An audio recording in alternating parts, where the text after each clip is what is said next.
jamaah. Alhamdulillah. Alhamdulillahirrabbilalamin. Kita masih di Islam itu indah. Dan senang sekali nih banyak banget jamaah yang baru bergabung dan lagi pada duduk semuanya. Karena tahu tema kita hari ini adalah cukup duduk, rezeki datang insya Allah. Langsung aja deh aku punya tayangan nih. Macam-macam cara sholat ketika duduk.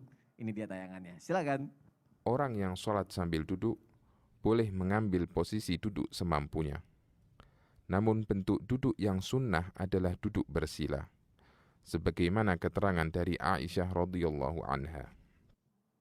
Kita lanjutkan lagi jamaah yang ada di rumah. Ustadz Syam, yang tadi sempat nggak jadi Ustadz. Ini ada tayangan tadi, ini ada hubungannya nggak dengan rezeki yang duduk dilakuin ini? Bukan nggak jadi, ditunda aja. Iya ditunda, terus gimana caranya? Caranya Udah buka sepatu? Iya langsung kita duduk di bawah. Oh duduk lagi, siap. Baik, bismillahirrahmanirrahim. Karena kita amalannya duduk, Masya Allah.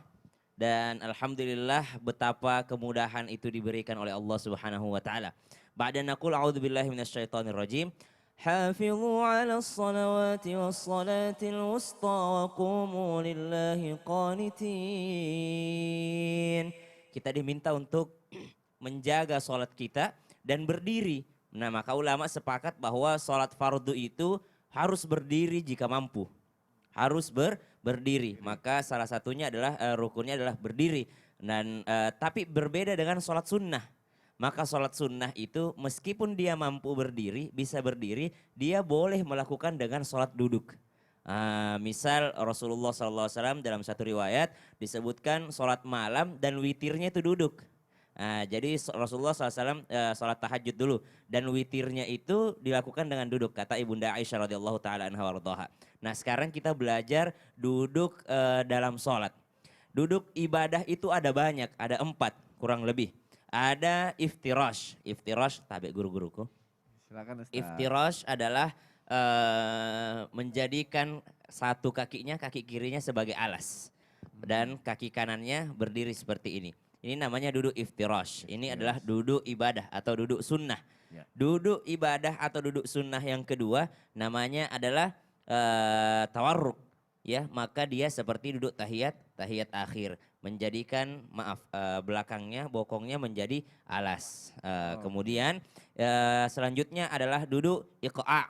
Iqa' itu tadi yang diajarkan oleh guru kita Ustadz Bani. Ada duduk iqa' yang diperbolehkan seperti ini, menjadikan tumitnya kakinya sebagai alas. Ada yang dimakruhkan. Yang dimakruhkan itu adalah iqa' seperti anjing. Duduknya iqa' tapi dia seperti ini. Maka ini duduk bukan duduk ibadah. Bahkan dimakruhkan duduk seperti ini. Kemudian ada yang tadi dalam video. Duduk tarabbu' atau duduk bersila. Semua ini adalah duduk ibadah. Namun ini bukan acuan bahwa semua harus seperti ini. Kalau orang yang tidak mampu silahkan duduk dengan semampunya saja. Misal tidak boleh ditekuk kakinya, sama dokter jangan ditekuk dulu. Misal habis kecelakaan atau apa, maka selonjoran pun it's okay bagi orang yang tidak mampu berdiri. Tapi yang mampu berdiri silahkan berdiri. Tapi Ustadz mau nyobain Ustadz, mampu berdiri mau sholat sunnahnya misalnya di masjid. Habis sholat isya ba'diyahnya pakai duduk, silahkan duduk. Namun ada riwayat mengatakan bahwasanya pahalanya orang yang duduk dengan sholat berdiri itu beda setengah. Jadi hanya setengah dari sholatnya orang yang berdiri, orang yang duduk. Ya, namun masalah pahala kan urusan Allah Subhanahu wa taala. Tapi keutamaannya jelas lebih utama yang berdiri jikalau kita mampu berdiri. Nah, namun jikalau mungkin mau nyobain sesekali tarawih biar tarawihnya lebih nikmat gitu ya. Kan sholat sunnah tarawih itu.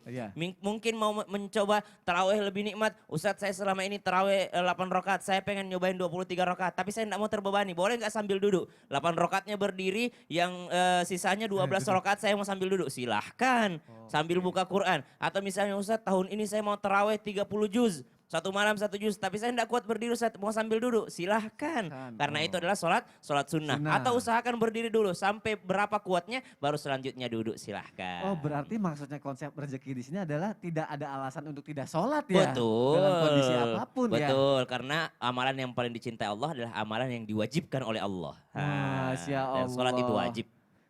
Berarti